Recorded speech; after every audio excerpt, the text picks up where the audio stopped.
I'd like to welcome everybody to another of our events here, the webcasts from the Resilience Association. This is the second of a series of webcasts we're running on organisational resilience. And this one's the human performance issues in achieving organisational resilience. Gary, can you move on to the next slide, please? I'm currently the chair of the Resilience Association, and before we start this webinar, I'd like to just go through give you a bit of update on what the Resilience Association is currently doing and where we're going to be going over the coming months and dates for your diaries, really.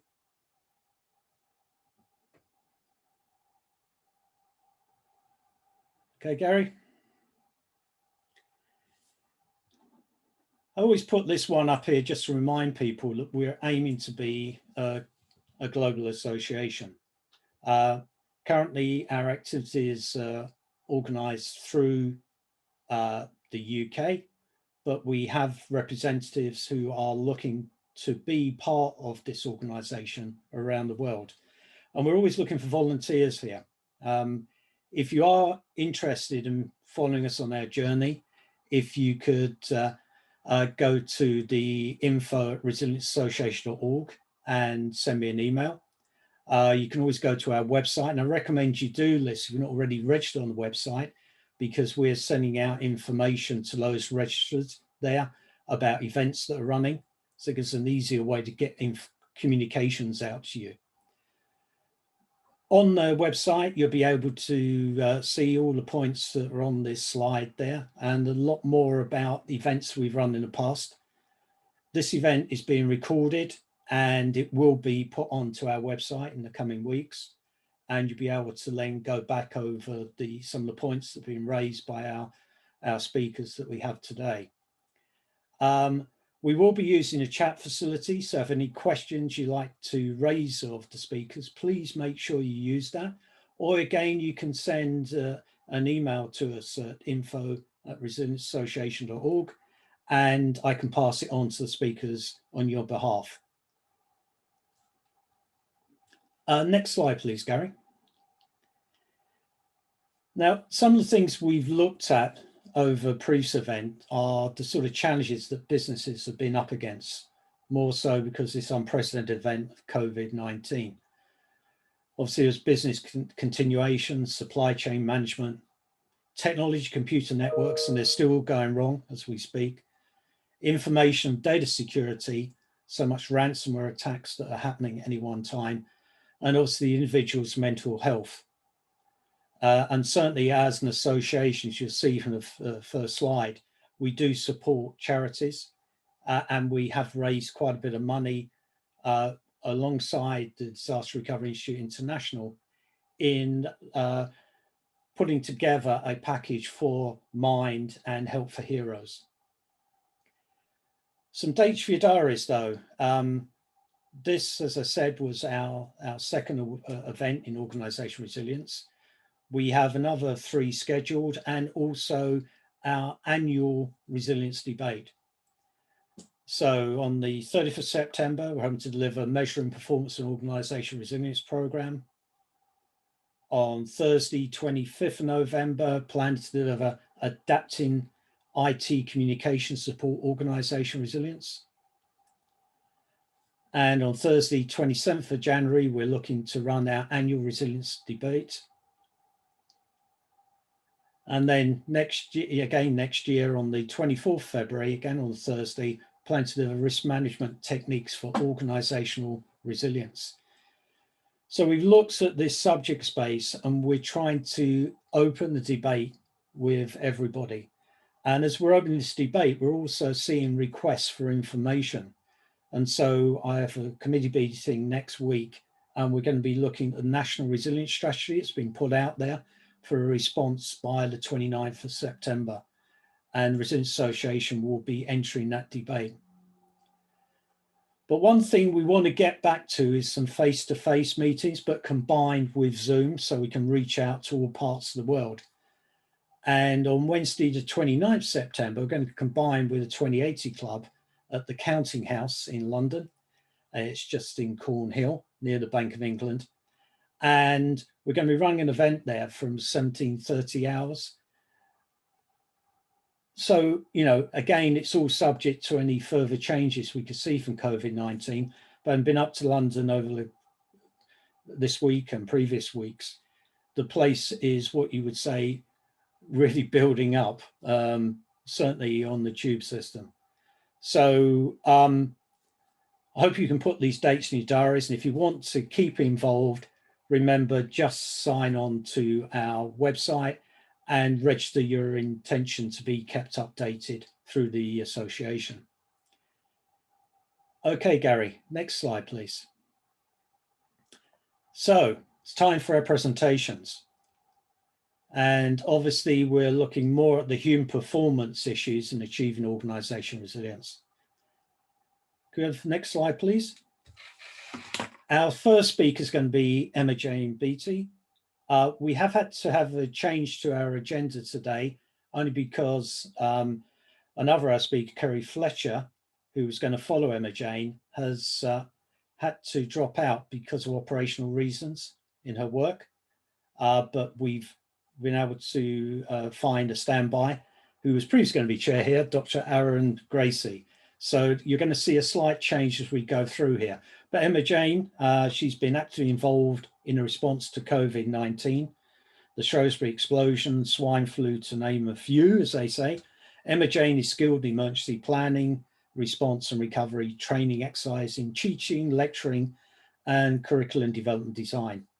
She's got a strong operations background and has taught at the UK Resilience Centre at BSc level prior to take up her current post as the emergency planning manager at the Shrewsbury and Telford Hospital NHS Trust. So Emma-Jane, over to you, please. Hi, everybody. Do you want me to put my camera on? Yes, please. Camera will go on. Hi, everybody. So I'm Emma-Jane Beattie, and I am the emergency planning manager at Shrewsbury and Telford Hospitals Trust. Prior to that, I worked closely with Aaron at the University of Wolverhampton, delivering some of those sessions that we've already just talked about. And I remember Aaron fondly referring to coronavirus as the Wu flu, and look where we are now.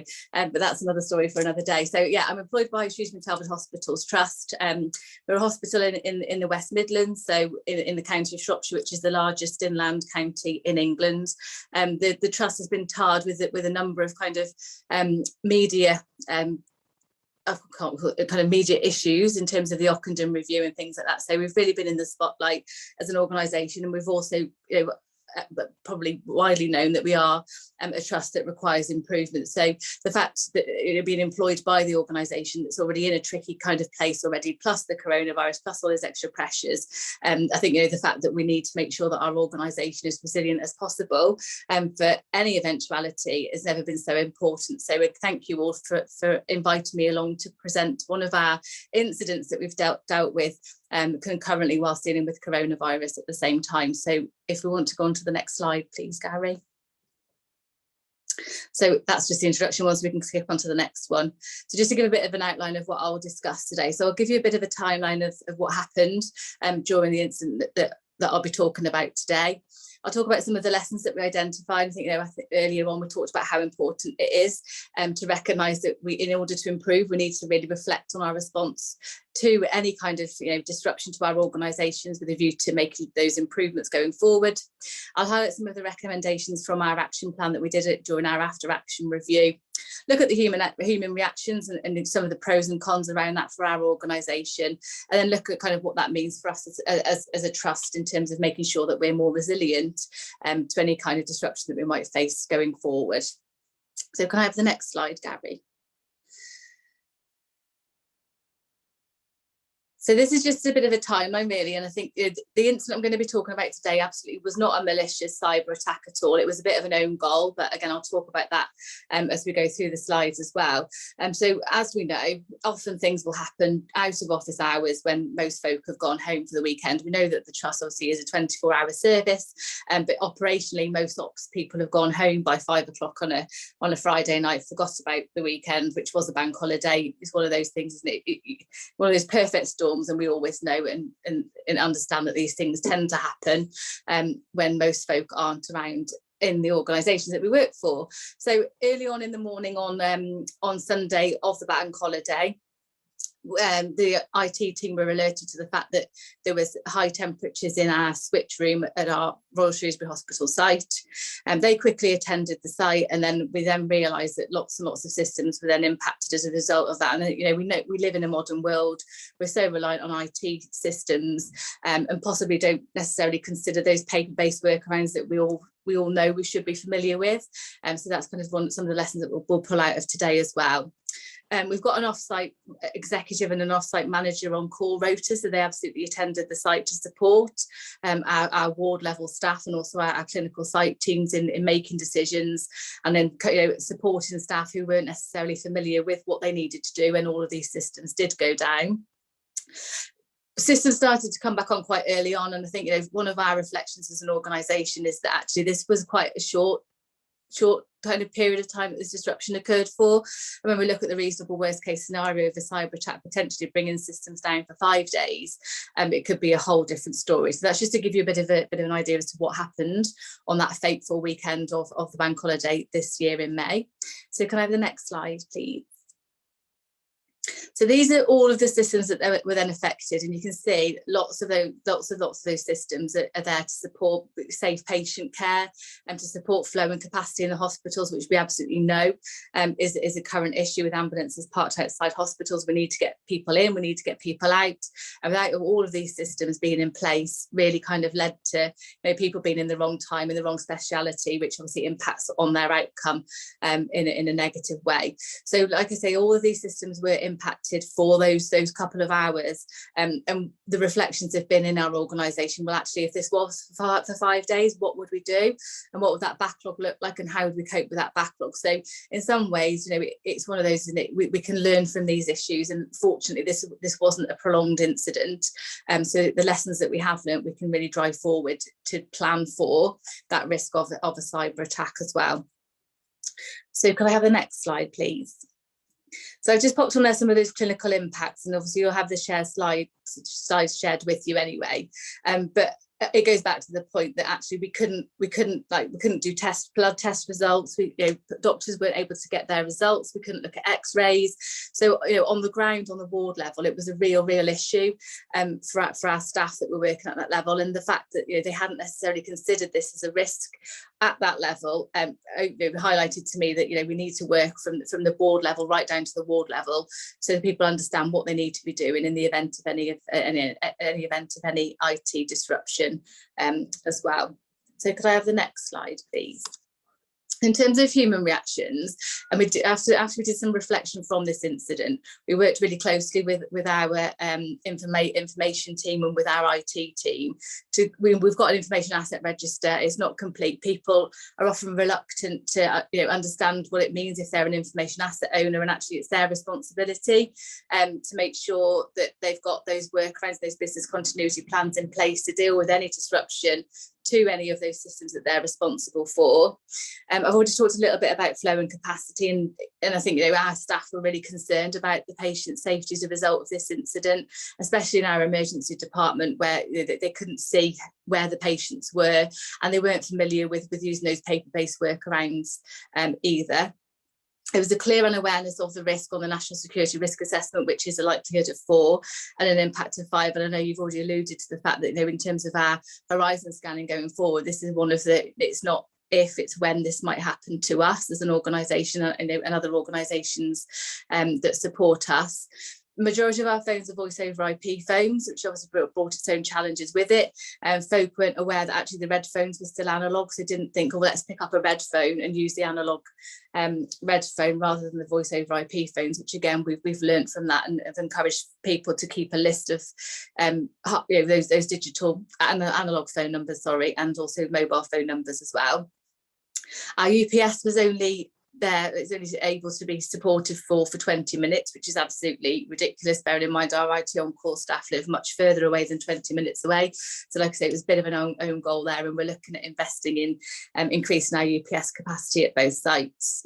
Our IT systems, so when our IT engineers came on site, they didn't know which systems to bring back online first, which was the priority. So again, a real lesson for us is to go back, look at all of those systems and work with our clinical teams to really understand what needs to be brought back online first, so that our IT can concentrate on bringing those back in a more timely manner. There were some assumptions made in people's business continuity plans, which had already been picked up and highlighted, that they said we've got radios in switchboard and I think other random things like satellite phones that obviously aren't a thing anyway, really anymore, that there was those assumptions made in people's business continuity plans, and we haven't got radios and we haven't got a bank of mobile phones. So again, we really need to go back and understand where people's assumptions lie, and with a view to kind of backfilling how we can really push those communication workarounds in a different direction going forward. In terms of command, control and communications, again, totally Chatham House rules, but our trust is very much that, you know, we look inward rather than outward for support. So we very much kind of micromanage this incident ourselves, and had it been a cyber incident, we really would have needed to escalate quite early up to NHS England and to our multi-agency partners with a view to getting some mutual aid in, and also to kind of report this up to the Information Commission as well if it had been something more malicious. So I think, you know, we need to do some more training with our on-call teams, absolutely, going forward as well. And our ED team just panicked, didn't know what to do. They, like I said, it's unsafe in our department, who's going to help, what is it we need to do, and they really need to practice and rehearse their arrangements much more as well in future, and obviously we'll support that with them. So could I have the next slide, please? So then again, just in terms of those implications for resilience, really, and you know, what are we doing about those kind of issues that we felt on that day, is that we've come together as a local resilience forum, so real multi-agency group of people, to develop like a IT type of cyber plan, but a very much more operational response type plan, so that we know who we're reporting to, what support we've got around us. If we need to bring in IT engineers from other organisations, we can. If we need to print something off, for example, if the printers have gone down, then we can just call a friend in our local resilience forum to support us with that documentation as well. Before the meeting, we had a quick chat about organisational risk appetite, and our organisation is very, very risk averse for obvious reasons. You know, with the fact that we're under the spotlight with the CQC and, you know, some of those other kind of media reputational issues that we're dealing with as well, is that actually there isn't that risk appetite. Say, well, we can print stuff off, or we could keep discharge summaries and drug charts and things like that we can keep in a cyber safe, I say in inverted commas, to access in a much more timelier manner. So there is a real low risk appetite to be able to do those things, which is something we need to overcome with our executive team massively. System and clinical interdependencies also really need to be mapped out for us as an organisation. I think, you know, we know what systems we've got, but we need to make sure that we understand what that means for our clinical teams too. I think, you know, we talk about back to that theory piece about Mitroff and Pouchant. You know, we're too big and powerful, nothing bad can happen to us, in terms of those delusions of grandeur are definitely a thing in our organisation and something that needs to be broken down. So we know culturally in our organisation there's lots of work that needs to be done, which will really, really help with that resilience agenda as well going forward. And then again, we really need to engage more with our teams in terms of planning, training, exercising, and encouraging people to be really honest when we're doing those after action reviews as well. So like I say, lots of work for us to do, and obviously we did do a plan, do, check, act situation afterwards. After this incident, we've got our recommendations and action plan, which we're absolutely driving forward.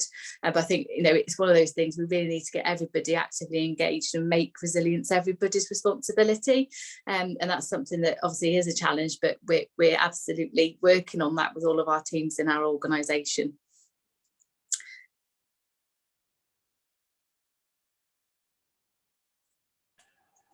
No, thanks very much, Emma. That was really good. What I say to everybody, we have a chat facility on here. If you've got any further questions for Emma, you can ask her direct, or you can send them in for the end when we have our question and answer session as well.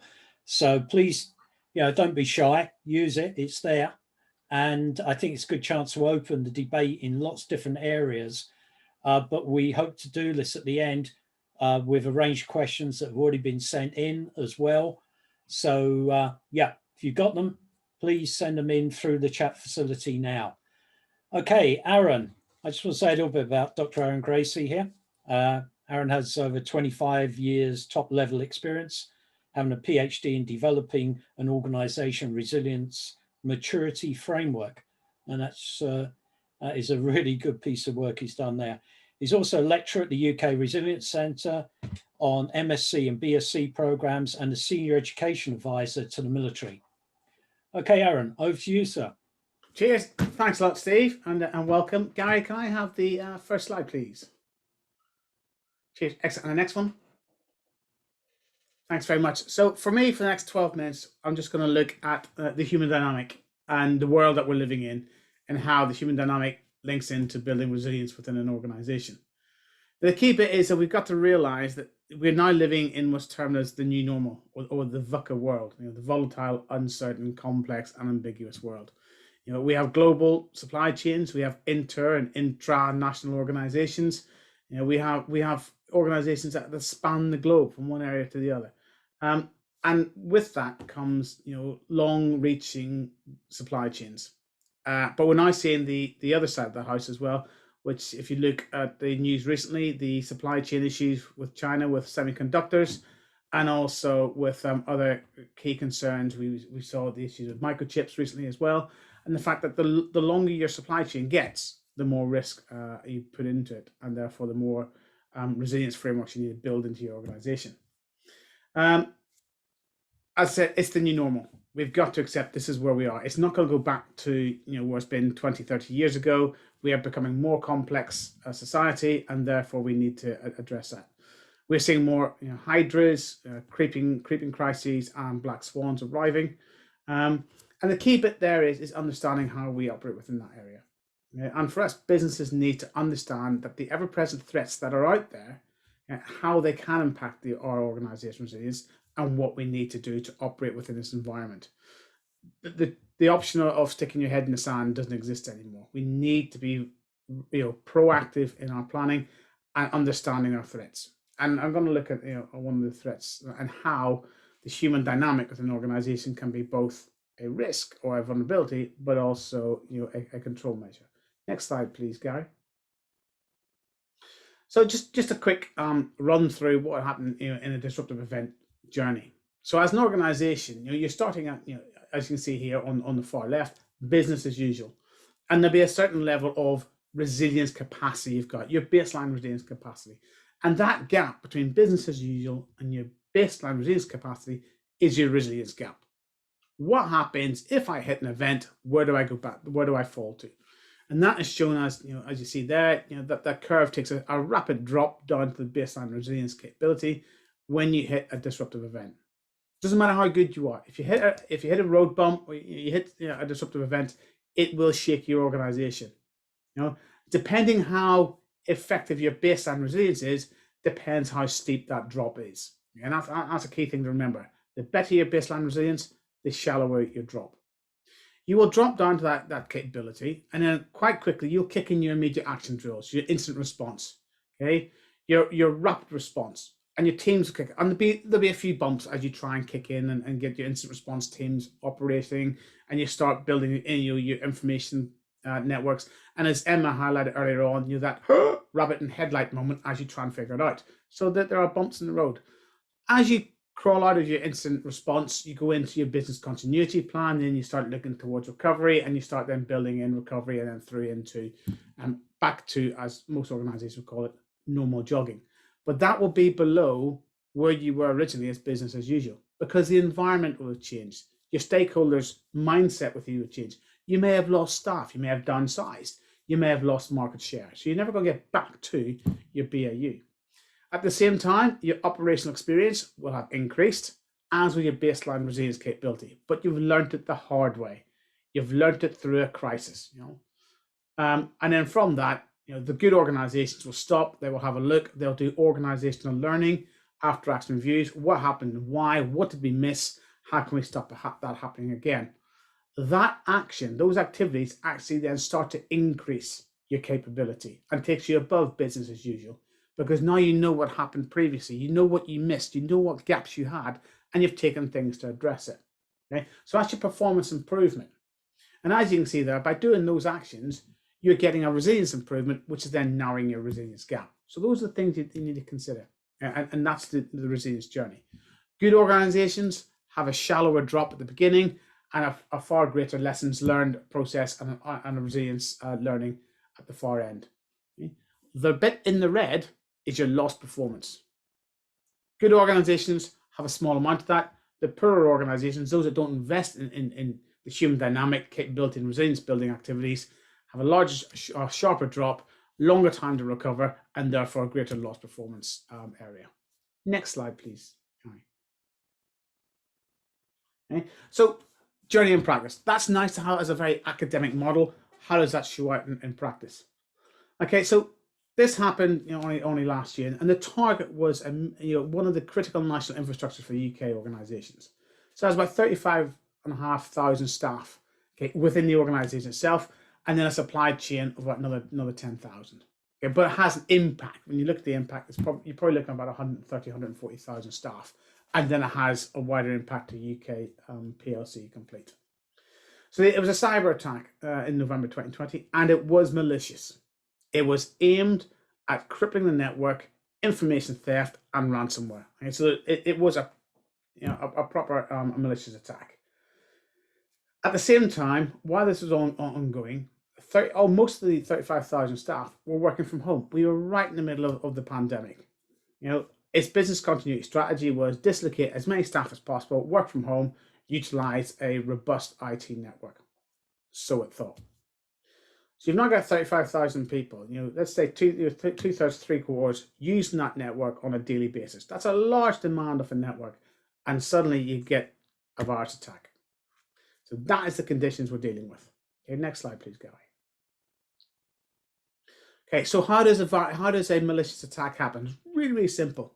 They go through various stages. They initially have the reconnaissance. What's the target? What they seek to achieve? How can they get into the organization? They then compromise the system. They establish a foothold. Once they're in, once they've got into low level, they then start to elevate their access levels. They start to have a look around, start to elevate where they can get into the organization. Once they get to a certain level, which allows them to flow around the organization, they start to move laterally. They start moving around, looking for information, looking for those secure folders, those networks, and then they then drop their ransomware in, steal the information, and they achieve their objectives. That's the plan. In reality, next slide, please, Guy. Oh, sorry, yeah, next click. Okay, next slide. This is what actually happened on the timeline. Okay, so again, please, Guy, next click, and the next one, and the next one. I'll build it quickly. Oh, go back. Sorry, go back. One, sorry. So what you got? Just before the morning, the wreck is conducted. They know where they want to go, and they send an email. It's a compromised email. An individual clicks that email, thinking it's a legitimate email, using a older laptop. That then allows the virus into the system. It then, by 9:30, establishes a foothold and starts moving around the organization. By 10 o'clock, it has infected a large amount of the organization. It starts to move laterally, starts elevating and moving around. At 11 o'clock, it comes across a newer IT laptop, which sets off alarm bells and triggers a response. Only because the organization was operating on older and newer laptops did that virus get identified. At 11:30, the activity is identified, the IT system's triggered, and by 12:15, rather than achieving its objectives, because that was identified, they might put a firewall in, isolate the infected areas, and cleanse them before the rest of the network got impacted and the ransomware was loaded up. The key point here is it took 2 hours from compromise to potentially losing the network. And in the middle of a pandemic, that would have resulted in the majority of the staff being unable to access the IT framework. It was estimated that to cleanse the whole network and all the various elements would take between 14 to 30 days. That organization could have lost its IT network for 30 days in the middle of a pandemic. And it's a critical national infrastructure operator. So it's a real threat. It's a real threat. Next slide, please, Guy. So where does the human dynamic get involved in this? Well, they are the vulnerability. They are a vulnerable area. The initial entry was enabled by a member of staff not being fully aware of what the threat was. The spread then occurred because members of the organization were using older laptops. Therefore, the security protocols weren't as good. Okay? However, on the flip side, human dynamic is also a control measure. Good IT skills, good awareness, utilizing new technology identified there as a threat, allowing the protocols to kick into place. Okay? That immediate response enabled the organization to minimize the threat and prevent the main infection, protecting the key information. And that rapid communications between individuals and organizations across in the various teams enable people to be aware of it and then to take various precautions. So therefore, the human dynamic provided both the vulnerability, but the countermeasure. And the key bit there is, within organizations, is build that awareness. Okay, that comes down to what we'll look at with Paul later on, is the learning and development and how that builds resilience in your organization. Last slide, please, Gary. Okay, so looking at it, they're conducting that after action review. And again, with the organization, they sat down there, they went through the what, why, when, where, and how, understanding how that information got in, or how the virus got in, how did they catch it, what could have happened, when did these things happen, how could it have impacted the organization, and then they start building on training and learning from all. Okay, one more click, please, Gary. Okay. So for organizations, the key bits, learning to live in the new normal. Okay, the threats are there, and they're not just hydras and black swans; they're creeping crises. And many black swans, I used to call them, are actually just crises that we were aware of, but we ignored because we didn't think it would happen. You need to invest in people to build your resilience. You can buy as many complex IT systems as you want. It's your people that give you the agile edge. It's the people that give you the resilience. And they're the ones that stand up to the plate when things are difficult. There also needs to be a system of systems approach. No longer are things isolated in organizations. Everything talks to each other. So look at it from a system of systems approach. And your resilience needs to be that way as well. Okay? Leadership is key in resilience. Set the direction, the culture, the adaptive framework, and empower your organization, empower your people. Okay? Understanding the environment, but also red team. And what I mean by red team is look at it from your opponent's point of view. How do I cripple an organization? You start thinking like that, you start understanding the threats far better. Likewise, do it for your competitors. Your red team, step back and be the enemy to your organization for a while. Be your threat and understand how it thinks. And as we'll chat with Paul as we go through it, review, identify, and implement your various lessons through your after action reviews and build that learning culture. That learning culture will enable you to survive. Failing to learn results in learning to fail.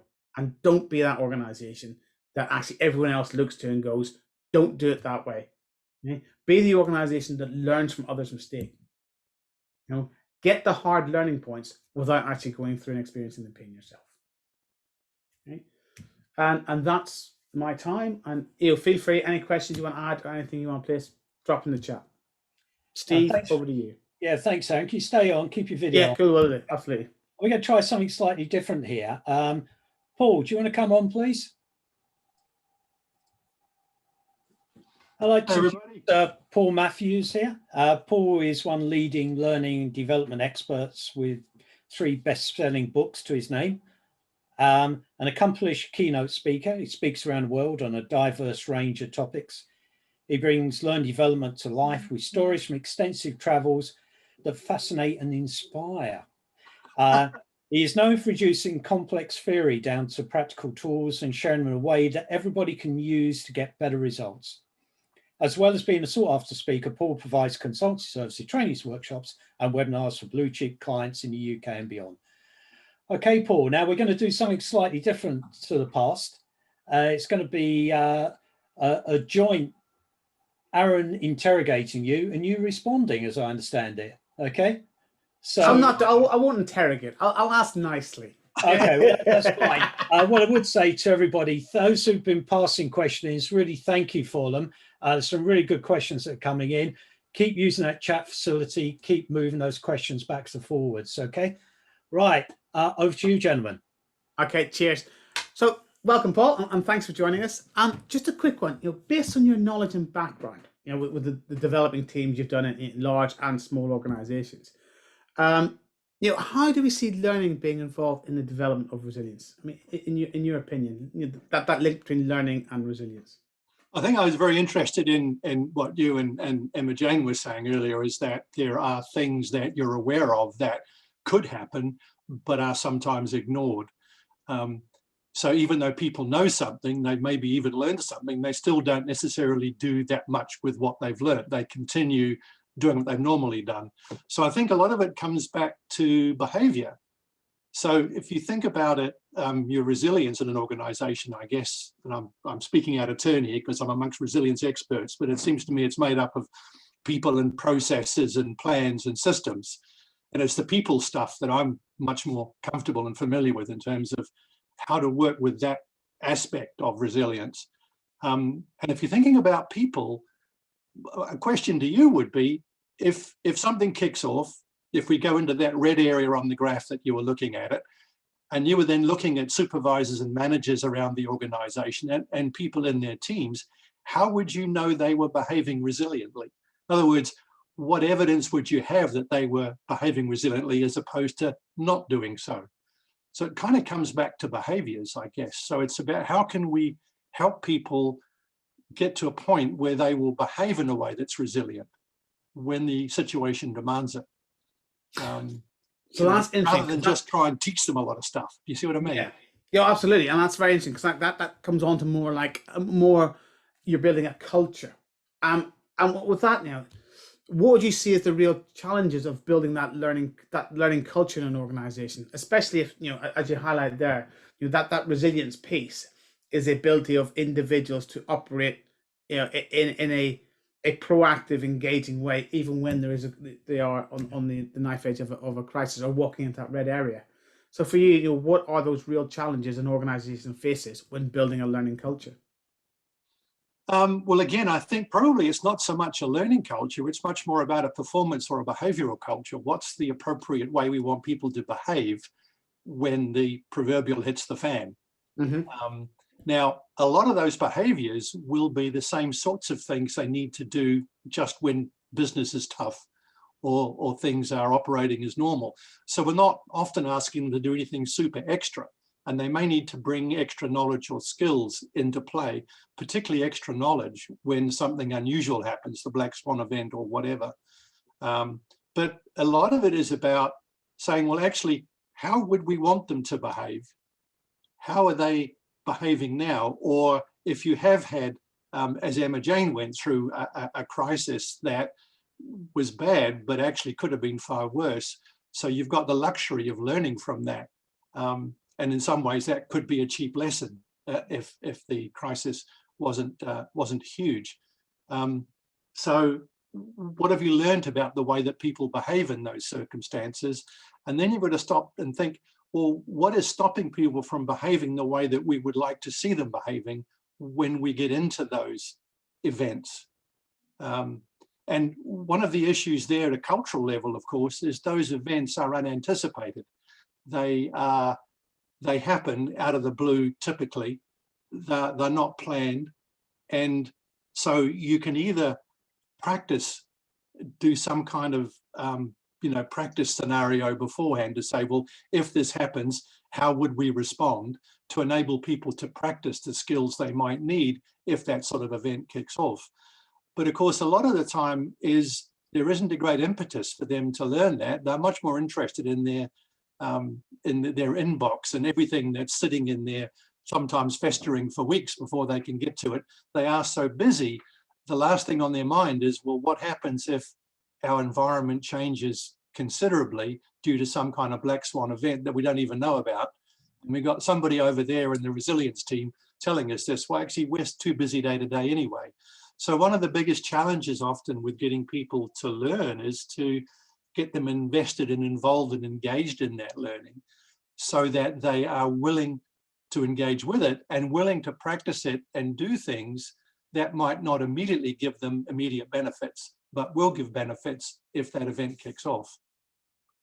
And that's interesting, because again, because you're then raising that the ability to get people engaged, supportive of those, those events where they're going, well, really, is this important to me at the moment? Because actually my inbox is full. So where do you see the leadership of an organization being involved in building that sort of behavioral and cultural approach to learning and development, and actually building it into resilience? Because we're hearing now a lot of organizations talking about operational and organizational resilience, but yet not investing in their people. So how do we, where do you see the leadership team sitting within this piece?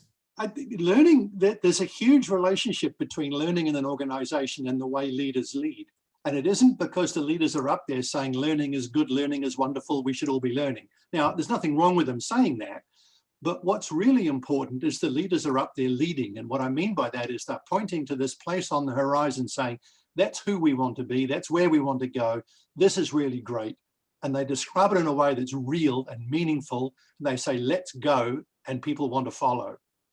And then people would say, what do I need to do? What do I need to find out? How do I need to behave in order to follow what I see as the vision being put forward by that leader? Because it's great and I want to go, I want to climb on that train. And that's why that they will go learn things. Now, in order for the leader to develop a culture that has resilience baked into it, they must also be putting that vision out there as being also a resilient future. In other words, they're saying, that's where we want to go. That's what our company is going to look like. That's how we want to be. That's who we are. And part of that is being resilient to the knocks that the universe will provide us along the way. So that vision has to include a resilience element. And then people will say, oh, in order to get to that vision, to that future, we actually have to develop some resilience. So it kind of comes with the territory of that future vision. Whereas if the future vision is all, you know, we're going to be in a field of roses and fluffy stuff and you know, we're never going to get the hard knocks, then of course people won't actually take on board the fact they need to be resilient. Okay, and so the bit building that, where do you see probably the biggest potential growth areas in learning at the moment? Given what where we come from the last 18 to 24 months, how this whole cultural change, what normally takes about 5 to 10 years, has been forced on the organization within 18 months. Where do you see the potential growth in learning going forward? Well, there's certainly been a huge change in the way that learning has been delivered. And in some cases, that's been amazing. What the learning and development teams in lots of different organizations globally have done is nothing short of amazing. My biggest worry is that a lot of them did quite a knee-jerk response to get existing courses online. They cobbled together some very quick stuff that was needed in a hurry, responding to the question, what do I need to do to provide to the people in my organization what they need now to do the job they're doing right now in the circumstances they're in right now. And that's all great. But of course, what we do have is a situation now that's quite fluid. Everything's kind of unfrozen. If you look at Kurt Lewin's model about unfreezing things, and we've got the option now to make changes. But my concern is a lot of those knee-jerk and immediate responses might well end up getting frozen in place. It's kind of like, you know, you build a prototype that works and then you keep using it and you go into production still doing with a prototype design. It's just not efficient and a great way to do it. So what we've got to be very careful is we don't end up, as we come out of lockdowns, as we come back to some sense of normalcy, even though it's not the old normal, it's something new, there'll be less kind of disruption if we end up not grabbing the opportunity we got right now to really go digital, to make the changes to the learning, the way that we learn and how we promote it and how we engage people with it. I think the opportunity will be lost, and we may actually almost end up worse because we'll have badly designed hybrid programs and all sorts of things that aren't perhaps working as well as they could, and certainly won't work in many cases over the longer term if they get frozen in place as they are now. So, I mean, just final question before we then hand back across to Steve for other questions and answers across the team. And we should never waste a good crisis. We always hear that cry. You never waste a good crisis. But what do you think the key learning points for leadership teams are over the last 18 to 24 months to take away? If you were now 5 minutes in front of a bunch of CEOs at the director level meeting, what would be the key learning points you'd try and get across to them? I think from a learning and development perspective, most senior teams don't know how to use the learning and development function effectively.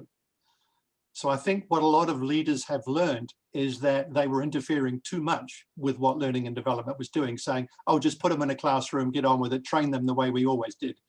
And of course, they couldn't do that in the pandemic. So they had to take their hands off the tiller and let L&D get on with what they were doing.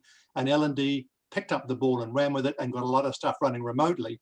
And actually, it's worked very well in many circumstances. And I've been involved with, and I know also other programs that are working far better in terms of results remotely than they ever did face to face. So I think the leaders have to learn the lesson that we are able to change and that some change can be useful and we don't have to go back to what we were doing from a learning and development perspective. So there's a lot of stuff that has been learned by the L&D function, and I think it's an opportunity for L&D to step up, if only they would, and I hope they do. Cheers, thanks, Paul. Steve, that's us two, our session. If you want to. Now, if you can stay on, please stay on. Absolutely. Screen. Thank you very much, Paul. Back. Yeah, thank you very much, Paul. Thank you. Yeah, that was really good, Paul. I think, there's been some really good chat stuff that's been knocking around here.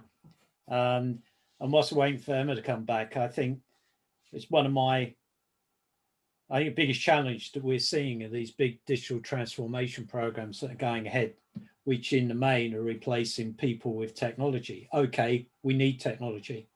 But I found it quite interesting recently with Waitrose when their robotic units caught fire the second time, and that's caused another big impact on the supply chain as well. The people aren't there now. They're having to probably pull in people to move stuff and everything else, but they've had to shut down another big warehouse. So when you just keep an eye on this horizon scanning, which I noticed was brought up before on one of the chats here, that is critical. You've got to watch out in your own industry, what's going to work for you or not work for you here, rather than just see to save money type issues from overheads from staff, the old OPEX, CAPEX issues that go on board. But I'm going to pass over. Emma, I've got a really good question for you here that's been put forward. And I know you've been communicating quite well on the chat facility here, but I think it's good for everybody.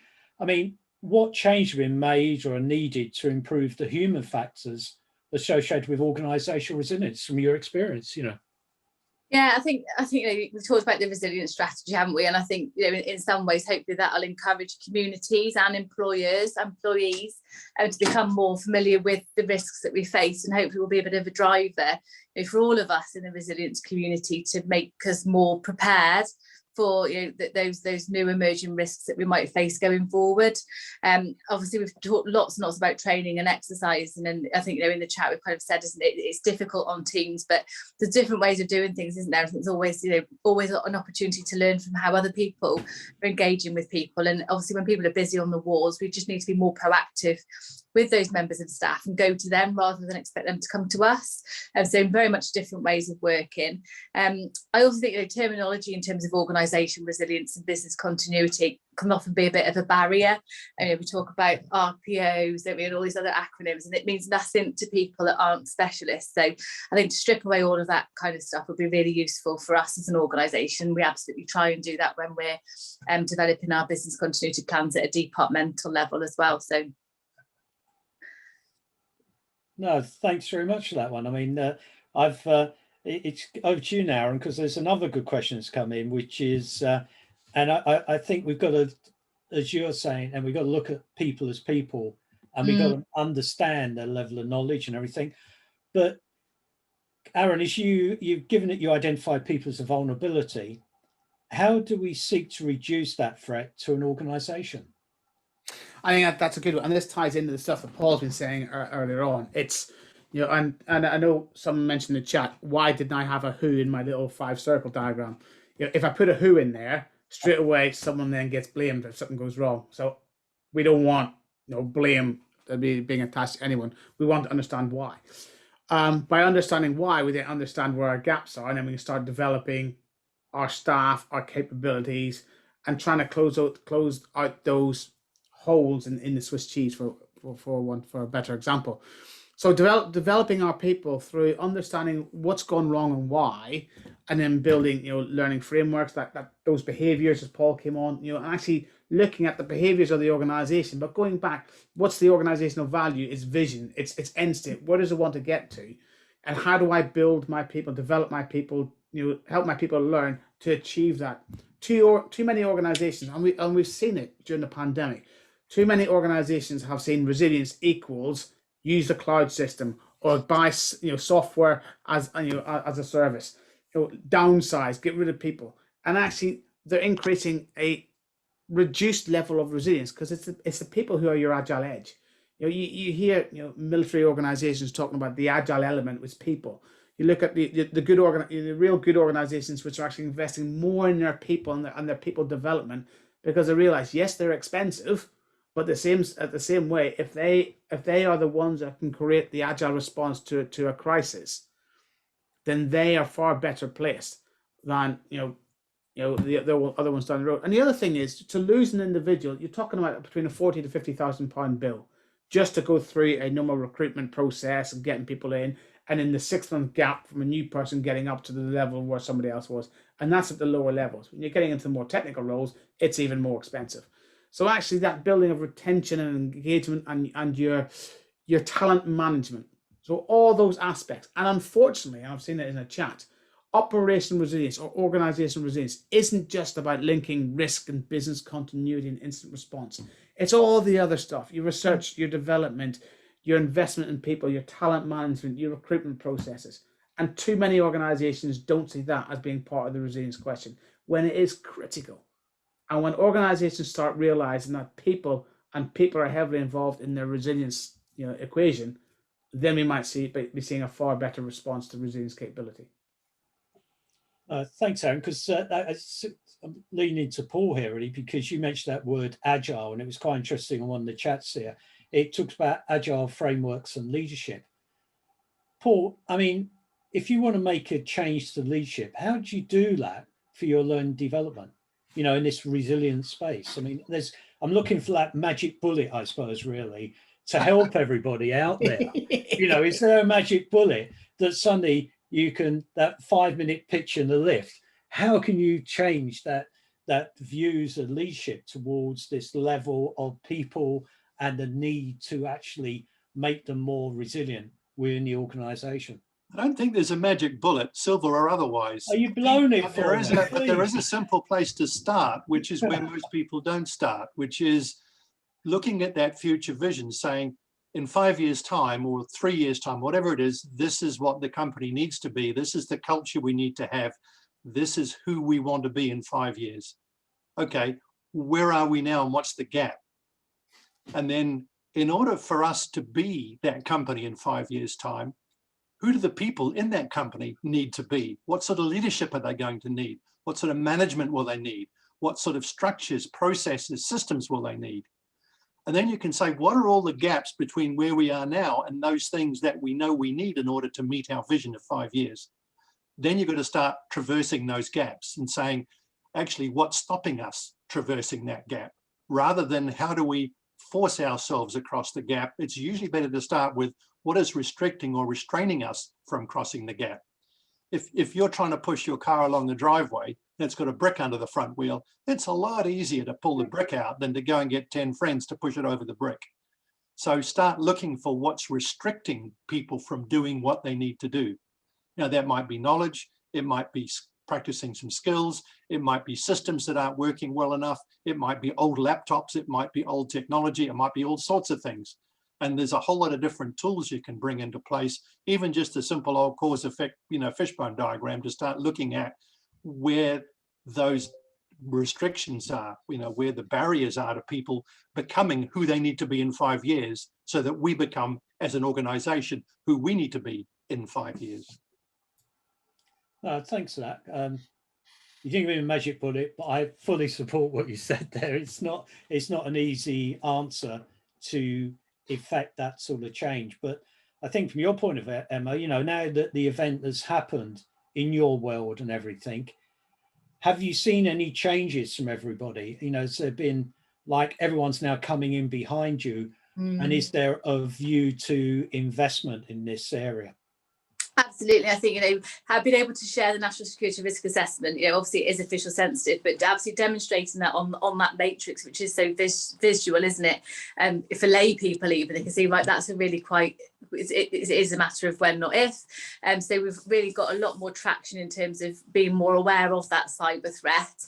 We just need to kind of think about the other risks that we face. And I think, in terms of people, premises, all those other things that we know are those 5 pillars that we need to be considering in terms of organisational resilience. resilience is something that we really need to rehearse as well. So we have done workshops with really good engagement internally, which has been fantastic, and we looked at some different scenarios which are absolutely on our own corporate risk register and also on the national risk register. So we're definitely starting to take people with us.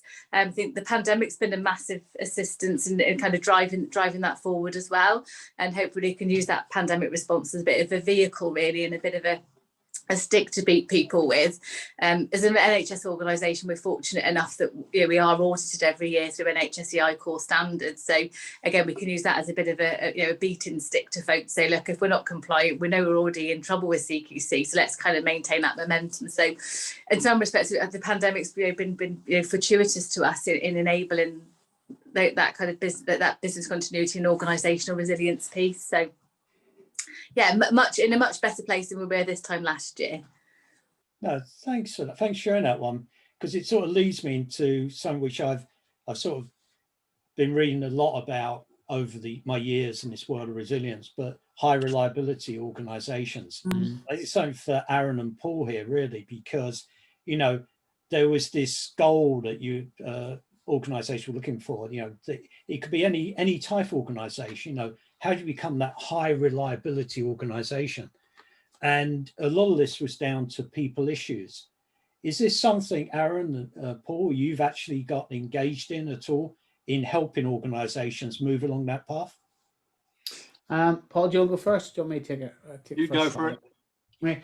I mean, in previous organizations I've worked with, absolutely. We'll be focused on failure. So what can go wrong and why, and how do we prevent it from happening? And that's where the red teaming. If you think about an organization cannot understand its threats or its risks or its vulnerabilities unless it understands its landscape. So therefore, you're out there and you're collecting all the information, your trend analysis, your business intelligence gathering frameworks, all that sort of stuff, your market trends, all that. That's all being pulled in. Yeah, and then you start going through the analytical process of understanding that information. That's driving your risk assessments, your vulnerability assessments. When you've got that focused on failure, where am I weak? Where are my vulnerability areas, and how do I prevent them from becoming a risk to the organization? So that's a real part of where I'd work closely with organizations on that, doing that information gathering piece and turning information into intelligence.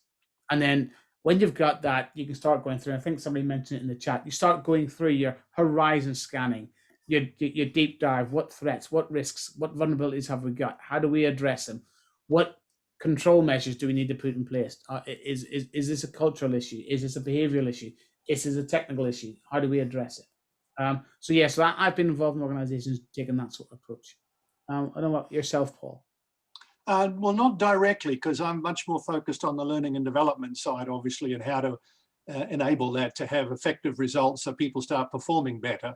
But clearly, if you're doing something like management development or leadership development, risk management is a topic that is part of the curriculum, for want of a better word, for those kind of development processes. And many times that's kind of under-egged. It's just, how do you manage the risk of someone not turning up on next Tuesday, or those smaller things that happen? Very seldom do those courses look at the really big ones. Now, if it's a large organization and they've got a risk management team somewhere or a resilience team, then of course, hopefully that team has got the ear of the senior board and there'll be a bit more going on. But in the smaller organizations, there's often very, very little, if anything, looking forward to those, what you called earlier, black swan events and so on. And I think it's, given the way the pandemic has played out, it's obvious that a huge number of businesses that have still struggling immensely, and many of them have gone under, we're running on too thin a margin between what they had and how resilient they were. But again, that's just a cultural thing. It's also a mindset of the senior team or the founder. Particularly entrepreneurial founders tend to be gung-ho, let's go for the future, and they just go for it. And that's where the growth comes from. Yeah. And of course, they're almost relying on nothing coming out of left field in order for them to continue that growth to their IPO in, wonderful yacht on a beach somewhere. Well, they're making lots of money from that one at the moment, and I can understand it. You know, people are looking for this innovative but also agile type leadership where you bring everybody with you as well. And I think some of the younger companies are actually achieving that in a totally different way than we've ever seen beforehand. That's a personal view, I guess, really. Look, let me thank all the speakers. We've just come to the end of our time here. I'd certainly like to thank Gary from Cyberthought for hosting this event for ourselves and that. And thank everybody who's attended so far. And please keep these chats, you know, through to our website. You know, if you have questions for the speakers, please send them through to us. And at the same time, I'll pass them on to the speakers. But again, register on our website so we can keep you updated. To your speakers, thanks again, and hope to see you shortly. But really good. Thanks, everybody. Good night. Cheers, Paul. Thanks, Emma. Bye.